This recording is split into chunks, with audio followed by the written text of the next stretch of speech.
Salut tout le monde, je vous présente ce que j'appelle et ce que j'aime appeler un cocker touffe. Regardez-moi ça. Mais on va rien épiler. On touche rien, je vais juste tondre les coussinets, faire l'hygiène et c'est tout. On va au bain direct. Pas d'épilation, pas de coupe cocker. Donc notre ami Scar va avoir droit à un bain et pour un bon soin de poils. Pour un cocker touffe, il est très bien entretenu et j'ai plein de cocker touffe bien entretenus. Donc je vais lui faire un premier shampoing Aqua Rosa et un deuxième shampoing Aqua Rosa avec des huiles bioénergie dedans. Et pour finir, un soin Hydrating Cream. Pas besoin de gros produits pour démêler, il n'y a pas de nœuds. J'ai juste besoin de beaucoup d'hydratation. Alors les cocker touffes, qu'est-ce que c'est ? C'est des cockers qui ne sont pas du tout en coupe cocker.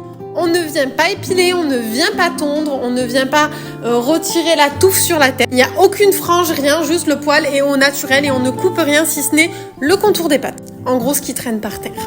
J'en ai de plus en plus dans ma clientèle et pour moi, c'est totalement ok. Tant que le chien est bien entretenu, qu'il n'y a pas de nœuds, qu'il est bien fouillé, qu'il n'attrape pas des pieds, en fait, je vois pas le problème. Si les gens aiment leur chien comme ça, pour moi, il n'y a aucun problème. En l'occurrence, tous les cocker touffes que j'ai dans ma clientèle sont bien entretenus. Même s'il y a 2-3 petits nœuds, c'est totalement gérable et ça s'enlève très bien. Par contre, effectivement, les cocker touffes qui arrivent plein de nœuds et où c'est des démêlages de 4 heures, c'est non. Donc une fois le pulseur, le brushing fait, regardez-moi la beauté de ce poil, le poil touffe. Je viens tondre le museau parce qu'ils ne veulent pas garder la barbichette, donc pas de souci, on tond le museau. Moi je fais tout ce qu'on me dit.